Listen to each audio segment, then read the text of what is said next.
She said it like an accusation she'd been rehearsing. Not angry. Tired. The kind of tired that already decided the verdict. She told me I was always thinking about touch. Not about her ideas. Not about space. Not about distance. Just hands, closeness, weight.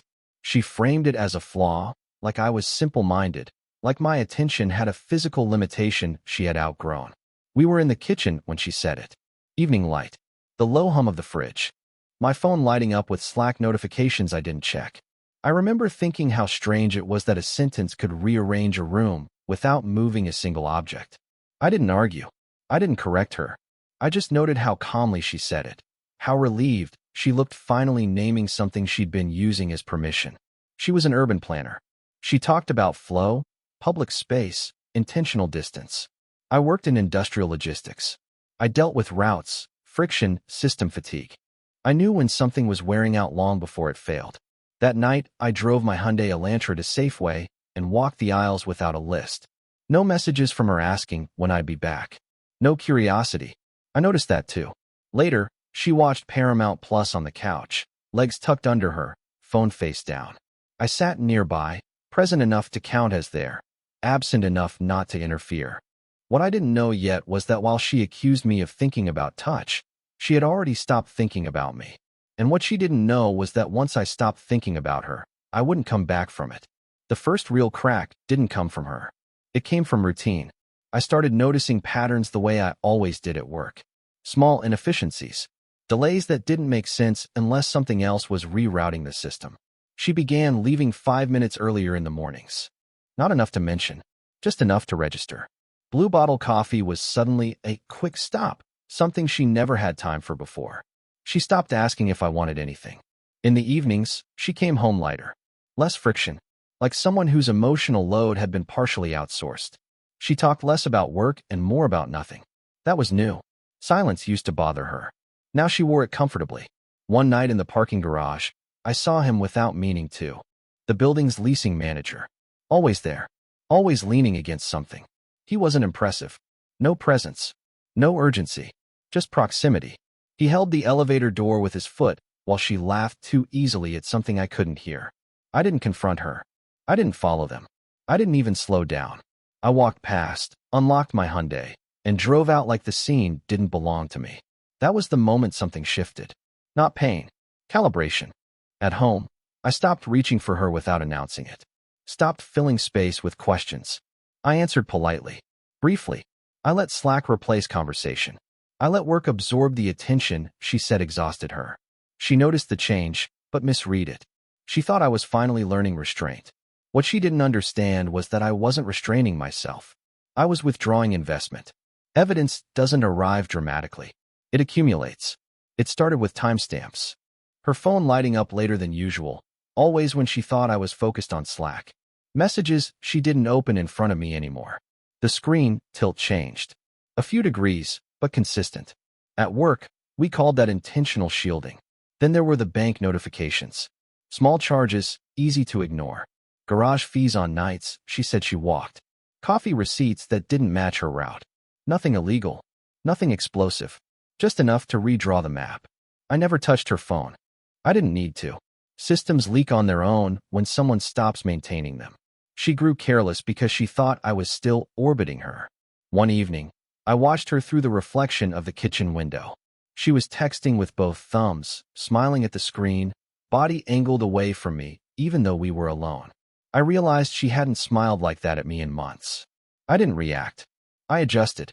I stopped asking about her day. Stopped commenting on her projects. When she talked about public space and distance, I nodded like a colleague, not a partner. Neutral. Professional. Safe.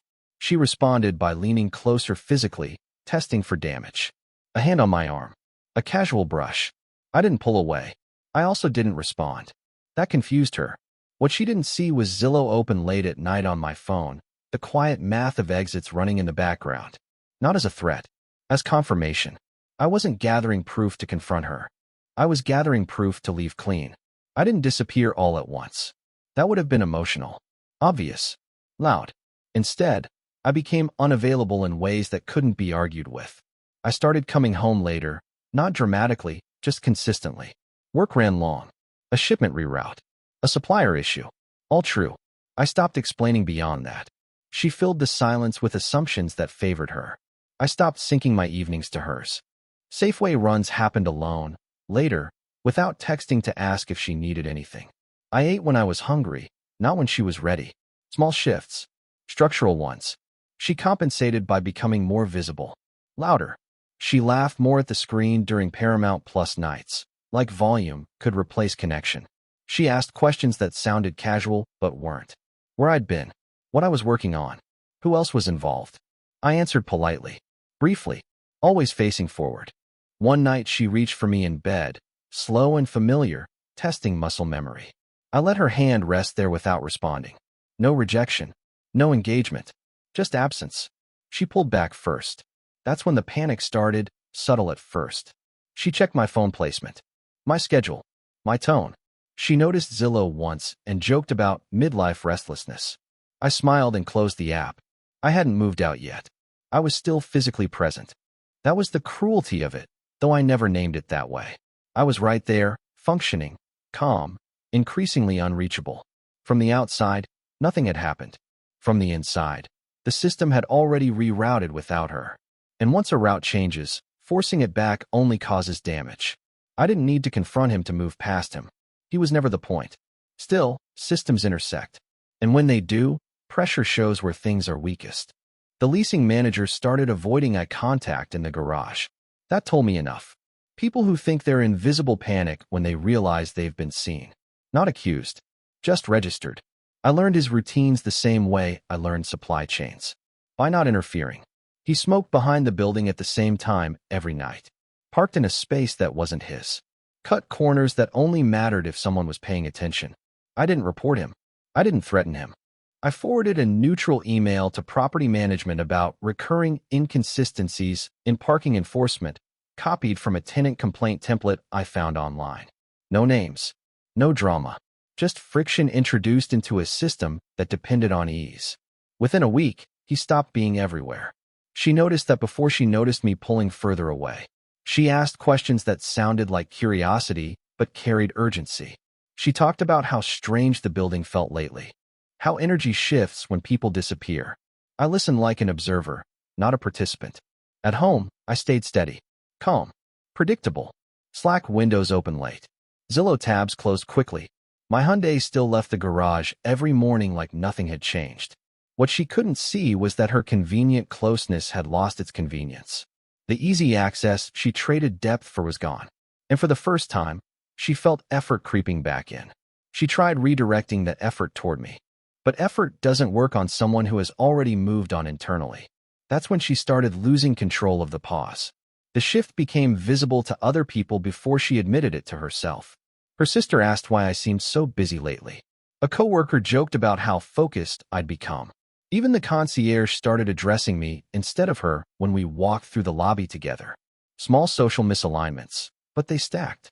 At a dinner with friends, she leaned into stories, exaggerated gestures, louder laughter. I stayed composed, present, but not engaged. Someone asked how we were doing. She answered quickly. I nodded once and took a sip of water. That pause did more damage than an argument ever could. Later, she accused me of being distant in a tone meant to sound playful. I responded evenly, said work had been heavy. No defensiveness. No countercharge. The conversation died where it stood. What unsettled her wasn't my distance. It was the lack of a narrative. She couldn't frame me as cold or cruel or neglectful because I wasn't acting out. I was just elsewhere. Her social gravity weakened. Friends stopped checking in. Invitations slowed. People mirror stability, and she didn't have it anymore. I watched all of this without satisfaction. That's important. I wasn't waiting for consequences. I was watching a system lose balance once its stabilizer disengaged. At home, she tried to reset things. New meals. New questions. Even touch, softer this time, less entitled. I accepted none of it and rejected none of it. I stayed polite. Warm enough to be unblameable. Distant enough to be unreachable. That was when she realized she wasn't losing me in private. She was losing me in public. Isolation doesn't arrive as loneliness at first. It arrives as imbalance. She started lingering in rooms after conversations ended, standing too close when I passed by, asking questions she already knew the answers to, just to hear my voice fill space again. I responded kindly, efficiently, like someone helping a stranger find their way. She noticed I no longer mirrored her emotions. When she was anxious, I stayed level. When she was bright, I didn't rise to meet it. Emotional decoupling is disorienting when you're used to being the reference point. Her evenings grew quieter. Paramount Plus played longer without being watched. Her phone stayed in her hand, screen waking and sleeping, waiting for interruptions that didn't come. The neighbor was gone. Friends were busy. I was present but not available. That was the part she couldn't solve. One night, she asked if everything was okay between us. Not confrontational. Careful, like someone approaching an injured animal. I told her everything was fine, and it was. For me. She didn't argue. She nodded, accepting the answer while knowing it wasn't true in the way she needed it to be. That's when her confidence finally cracked. I began sleeping earlier, waking earlier. My schedule no longer bent around hers. Zillow became more specific. Neighborhoods instead of cities. Square footage instead of ideas. She felt the separation before it happened. You always do when someone stops needing you to confirm reality. I wasn't angry. I wasn't cold. I was already elsewhere, and she was just starting to feel the temperature change. She chose the moment carefully. That alone told me how much ground she'd lost. It was late, the kind of late where conversations are supposed to soften. The apartment was quiet, lights dimmed intentionally. She sat across from me, posture open, voice controlled. Not defensive, strategic. She said she felt distance. Said she missed us. Said she didn't know when things had shifted but wanted to understand. Her words were reasonable, measured, the kind people use when they want to reset without admitting fault. I listened without interrupting, without leaning forward, without reassuring her. When she finished, she waited. That pause was heavy. She needed something from me to stabilize the moment. An explanation, a reaction, even disappointment would have worked. I told her I'd been focusing on work, that I needed space, that sometimes things change without a single cause. It wasn't a lie. It just wasn't the truth she was searching for. She asked if I still wanted this. Not us. This. The structure. The shared routine. I didn't answer right away. Silence forces honesty out of people. She filled it with nervous movement, adjusting her position, smoothing nothing. I said I wasn't sure what she meant. Calmly. Genuinely. That's when she understood the confrontation had come too late. I wasn't avoiding the question. I no longer needed the answer. She reached for my hand once, lightly. I let it rest there, unresponsive. I didn't pull away. I didn't hold on either. That was the moment she realized she was talking to someone who had already stepped out of the room. Her collapse didn't look like drama. It looked like exposure. She started losing small things first. Authority in conversations.